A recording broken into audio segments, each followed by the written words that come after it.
untuk pertemuan kita kali ini, ya, kita akan membahas tentang kombinatorik. Nah, tujuan pembelajaran kita adalah bagaimana kamu semuanya itu bisa menyelesaikan masalah-masalah terkait dengan kombinatorik. Kemudian kombinatorik itu sendiri apa? Kalian tahu? Belum. Oke, coba lihat di slide. Nah, pada kombinatorik itu ada aturan penempatan atau aturan kaidah. Ya, kaidah penempatan. Apa sih katanya?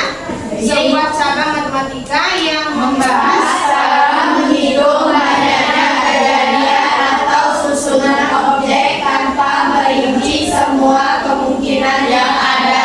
Oke, ini membahas tentang cara menghitung banyaknya kejadian. Ya. Aturan penempatan ini, fungsi kombinatorik dalam kehidupan sehari-hari ada untuk mengatur jadwal, untuk mengelola keuangan, ya, untuk menghitung hal-hal misalnya barang, waktu, jumlah orang dalam sebuah kejadian atau situasi. Kemudian juga untuk meningkatkan efisiensi dan kemudahan. Nah, ini fungsinya untuk hidup kita sehari-hari. Nah, aturan penempatan ini sendiri ada beberapa cara, ada beberapa aturan. Ya. Nah, kita bahas mulai dari yang pertama. Nah, di sini yang pertama adalah aturan tabel. Ya, nah pada aturan tabel ini contoh. Seorang siswa memiliki 2 pasang sepatu dan 5 pasang kaos kaki. Tentukan banyak orang yang memakai sepatu dan kaos kaki sesuai dengan aturan tabel. Berapa, maksudnya itu berapa cara pemasangan antara kaos kaki dan sepatu. Oke, kita buat tabelnya. Nah, ya, kita misalkan kaos kaki itu adalah K, sepatu itu kita misalkan C. Maka kaos kaki ada 5 tadi ya? Ya. Kan? Ya. Maka kita lambangkan K1, K2, K3, K4, K5. Sepatunya juga sepatu 1 dan sepatu 2 lambangnya dengan C1 dan C2. Nah, kita pasangkan satu-satu untuk melihat berapa banyak kemungkinan pasangannya, ya. Sepatu 1 dengan K1 kita pasangkan di awal, ya. Kemudian sepatu 1 dengan sepatu 2 dengan sepatu 3 sampai sepatu 5. Nah, untuk sepatu 1 dan kaos kaki saja sudah berapa kemungkinan pasangannya? 5. Begitu juga dengan C2. C2 kita pasangkan juga dengan masing-masing kaos kaki jumlahnya 5. Maka berapa banyak pasangnya? 10. Ya, jadi targetnya cara ada 10 cara pemasangan. Paham untuk aturan tabel? Paham. Oke, kalau ibu ganti soal nanti bisa ya? Insya Allah. Nah, ini aturan diagram cabang. Nah, contohnya Ahmad dan Budi merupakan calon ketua OSIS di SMA Semangat 45. Sementara Citra, Danita dan Eko adalah calon wakil ketua. Kemudian terdapat Fitri dan Dina pesaing untuk sekretaris. Pertanyaannya, tentukan jumlah pasangan, ya, pengurus inti dengan menggunakan diagram cabang. Oke, jadi yang kita akan cari adalah banyaknya kemungkinan pengurus inti, ya.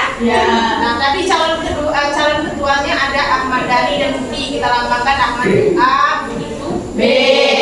Untuk calon wakilnya tadi ada 3, ada Citra, Citra, Danita, dan Eko. Calon sekretarisnya ada Fitri dan Gina.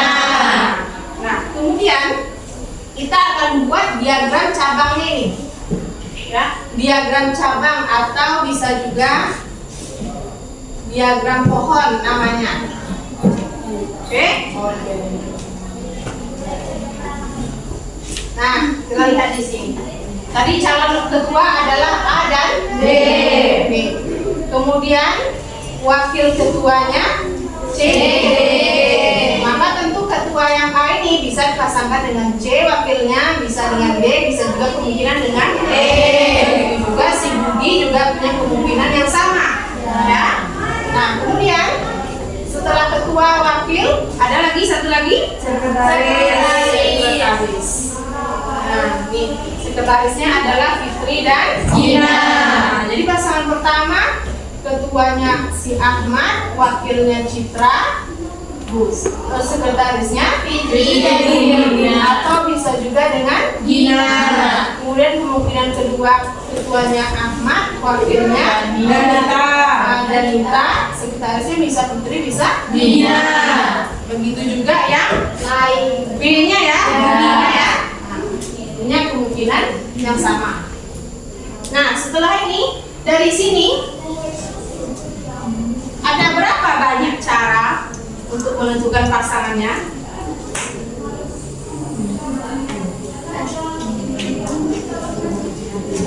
Bisa nggak? 6. Gimana caranya?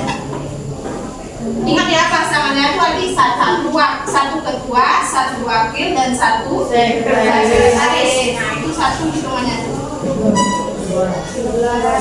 Ada? 12.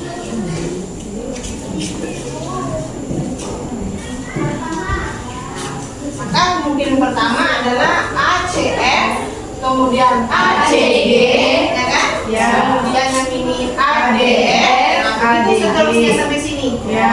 Nah, begitu juga dengan yang B, urutkan panahnya. Ya. Ya, ada berapa semuanya nih? 12. Ada 12. Jadi banyak kemungkinan susunan pengurus inti adalah 2 kali 3 kali 2 sama dengan 12. Dari mana dapatnya 2 kali 3 kali 2 ini? 2. Ya, ada 2 ketua, kemudian ada 3 wakil dan 2 sekretaris. Oke, makanya sama dengan 12. Nah, kalau pada soal yang pertama tadi ini, nah ini juga bisa dikalikan ya. Kaos kaki sebanyak 5, sepatunya sebanyak 2.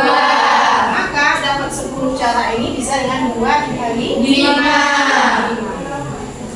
Ya. Nah, cara yang seperti ini itu disebut dengan aturan perkalian. Kalau aturan tabel, kita buat tabel dulu, kemudian kita hitung jumlahnya ada berapa. 10. Tanpa tabel juga bisa kita kalikan langsung. 2 dikali 5. Paham sampai sini ya? Paham. Oke. Yang terakhir sebelum masuk ke soal. Nah, nih perbedaan aturan penjumlahan dan aturan perkalian. Nah, di sini ini adalah contoh untuk penjumlahan. Aturan penjumlahan.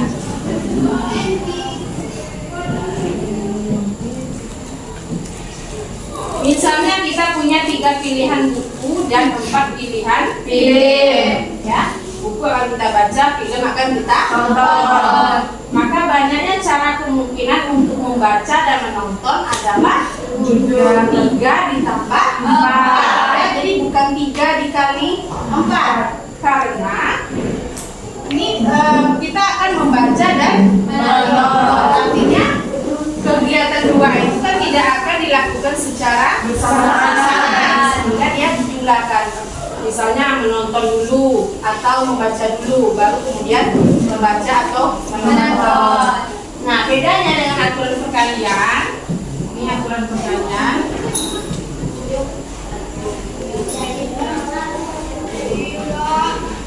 Jika kita punya 3 pilihan baju dan 2 pilihan celana, maka banyak kemungkinan penampilan kita adalah 3 dikali 2 sama dengan 6. Ya, jadi maka dia perkalian tadi tambah, karena pemakaian baju dan pemakaian celana tentu saja sekali pakai kan bersamaan, makanya dia dikali sama dengan contoh sepatu dan kaos kaki tadi ya bersamaan, makanya dia dikali. Paham sampai sini? Paham. Oke, kalau ibu kasih ilustrasi seperti ini,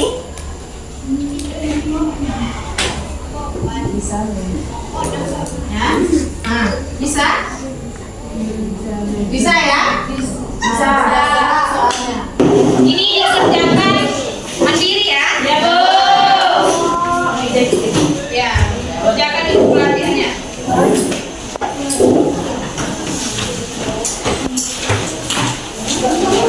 Oh, atau di sini aja, di belakang ini. Ya Bu. Muat ya. Ya Bu. Ya.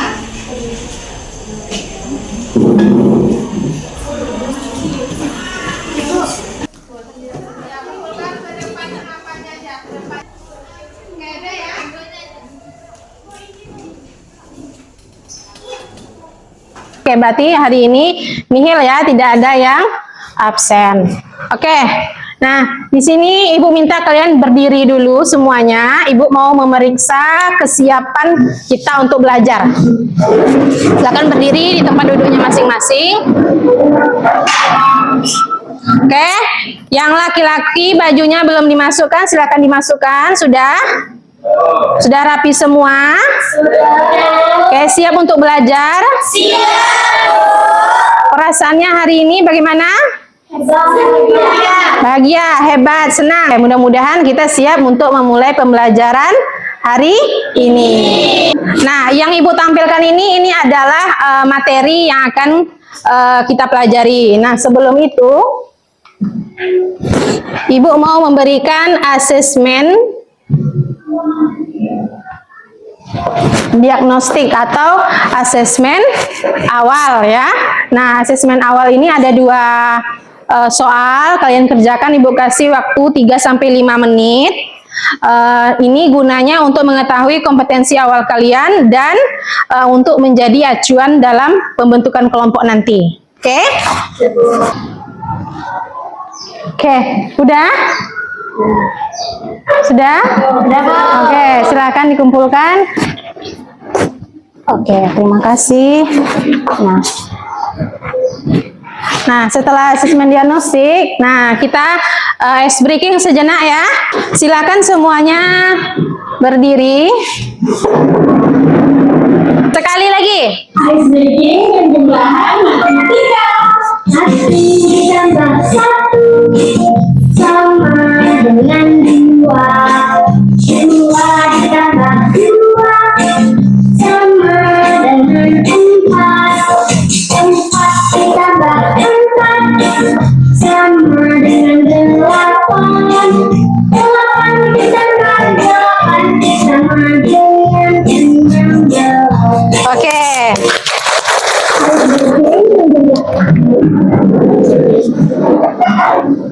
Oke, udah happy ya? Nah, di sini ayo ingat kembali ya. Kalau ingat kembali berarti kita kembali sekilas mengingat kembali materi yang sebelumnya. Oke, sebelumnya kita sudah belajar tentang data. Apa itu data, kemudian jenis-jenis data apa saja gitu, ya. Nah, kemudian pernahkah kamu melihat gambar di bawah ini? Pernah? Oke, pernah. Tahukah kamu gambar apa itu? Di sini ada 3 ya. 1, 2, dan 3. Nah, siapa yang bisa menunjukkan nomor 1 itu apa, nomor 2 itu apa, nomor 3 itu apa? Yuk, tunjuk tangannya. Oke, Nur. Nomor 1 itu diagram batang, Bu. Ya. Nomor 2 itu diagram lingkaran. Ya. Nomor 3 itu tabel. Oke, benar sekali ya. Nah, Yang sebelah kiri adalah diagram batang, diagram lingkaran, dan tabel. Tapi apakah sudah tahu bagaimana menyusunnya bisa menjadi seperti ini? Oke, belum ya. Itu yang akan kita pelajari hari ini. Nah, ini ada video pembelajaran, silakan disimak. Selama menyimak, Ibu akan memeriksa asesmen awal kalian tadi ya. Nanti Ibu minta siapa yang bisa menyimpulkan atau menjawab pertanyaan terkait dengan video pembelajaran ini. Kita survei yuk. Survei apa? Olahraga favorit teman-teman. Buat? Nentuin mau olahraga apa di kelas meeting. Yaelah. Kira-kira diagram apa yang bisa digunakan untuk menampilkan hasil survei tadi itu? Oke. Pada video tadi bisa kita dapatkan melalui dua cara, yaitu melalui diagram batang dan diagram lingkaran. Ya, kalau diagram batang bisa kita dapatkan melalui banyaknya peminat, sedangkan lingkaran melalui presentasi. Tapi Bu, saya kurang tahu dan tidak paham tentang diagram lingkaran, Bu. Oke, ya bisa menggunakan diagram batang dan juga bisa menggunakan diagram lingkaran. Oke, bagus ya jawaban dari Dini ya. Jadi dari itu semua tujuan dari pembelajaran kita ini adalah bagaimana Ananda sendiri itu mampu merepresentasikan data tunggal ke dalam diagram batang dan diagram lingkaran secara teliti. Kemudian nanti diharapkan juga Anda semuanya itu mampu menghubungkan masalah ini dengan kehidupan sehari-hari. Oke. Nah, di sini ada masalah kontekstual ya. Di sini diberikan masalah di sebuah kelas, guru melakukan survei mengenai olahraga favorit siswa. Hasil surveinya adalah siswa yang menyukai sepak bola ada sebanyak 15 siswa, basket sebanyak 12, bulu tangkis 18 siswa, dan renang 10 siswa. Nah, yang diminta adalah representasikan data tersebut ke dalam tabel diagram batang dan lingkaran. Nah, ini datanya masih dalam bentuk soal cerita ya, maka kita kerucutkan dulu menjadi bentuk diagram. Tabel dulu ya, lebih dahulu tabel. Nah, ini dia. Dalam bentuk tabel sudah direpresentasikan. Kolom pertama itu adalah jenis olahraganya, sepak bola, basket, bulu tangkis, dan renang. Frekuensinya ada 15, 12, 18, dan 10. Jika dijumlahkan semuanya 55.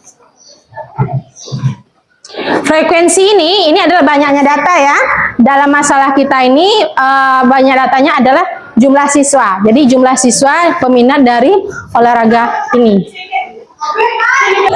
Nah, untuk diagram batangnya, kita sebelah kanan ini adalah menunjukkan jenis olahraganya sesuai warna ya. Ada sepak bola, basket, bulu tangkis itu pink, kemudian kuning itu renang. Nah, dan tingginya itu disesuaikan dengan jumlah siswa yang diketahui. Nah, representasi bentuk diagram lingkaran. Nah, untuk diagram lingkaran ini dia ada dua cara kita cari. Bisa dalam bentuk derajat, bisa dalam bentuk persentase. Nah, kalau dalam bentuk derajat, kita mau mencari berapa derajat kira-kira dalam satu lingkaran ini peminat sepak bola, gitu ya. Nah, maka peminatnya adalah 15 dibagi 55 dikali 360. 15 ini adalah jumlah peminat sepak bolanya. 55 ini adalah jumlah seluruhnya. Kemudian dikali 360 ini adalah satu lingkaran itu adalah 360 derajat. Maka kita kalikan dan bagi hasilnya 98,18 derajat. Nah, begitu juga seterusnya. Oke. Nah, kemudian untuk persentase, nah untuk sepak bola 15 dikali 55 dikali 100 dibagi 55, hasilnya adalah 27,27%. Nah, ini sama, ini 15 adalah jumlah peminat, 55 ini adalah semua siswanya, kemudian yang 100 ini karena dia persen maka per 100 ya, jadi dia dikali 100 sama dengan 27,27%. Begitu seterusnya. Nah, setelah ini didapatkan, silahkan bentuk diagram lingkarannya. Diperkirakan saja ya. Ini sepak bola yang paling besar apa? Bulu tangkis ya. Bulu tangkis itu 117,8 derajat, kalau persennya itu 32,78%. Jadi bulu tangkis yang paling besar.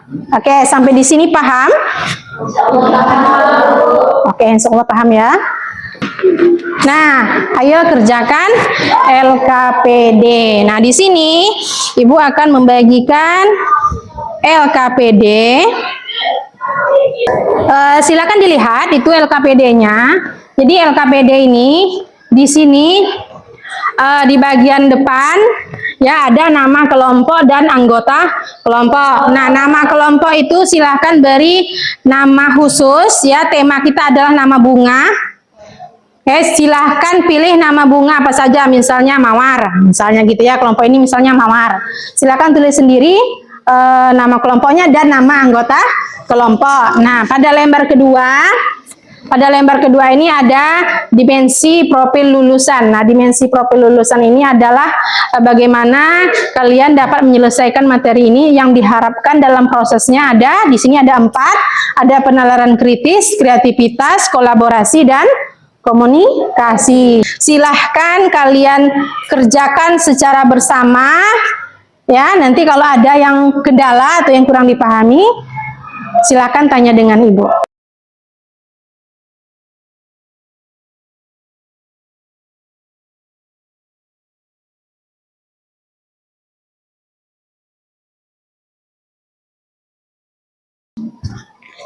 Baiklah, di sini saya akan menjelaskan hasil data tinggi badan peserta didik kelas 11-5. Di sini, setiap siswa memiliki tinggi badan yang berbeda. Di semester ada 2 siswa.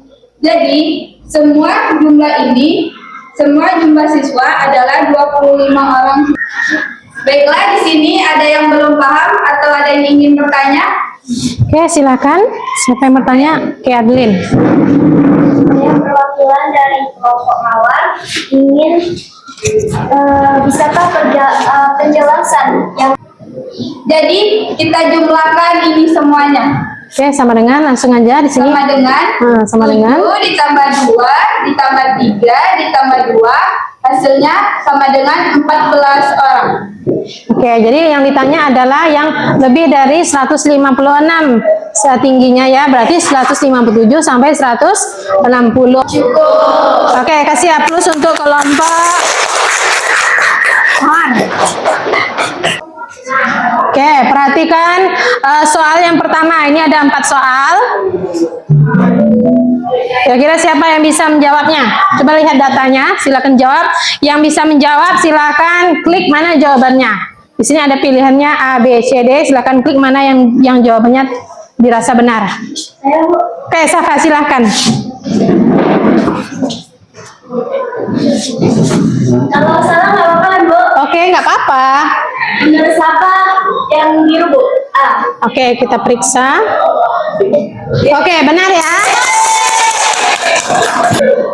Nah, dari kuis yang Ibu berikan, terlihat semuanya sepertinya udah bisa ya. Oke, sebelum nanti kita masuk ke asesmen dan lain-lain, Ibu mau di LKPD kalian juga ada halaman terakhir kalau nggak salah Ibu. Nah, di situ ada refleksi pembelajaran. Kayak refleksi pembelajarannya ini, bagaimana perasaan kamu belajar hari ini?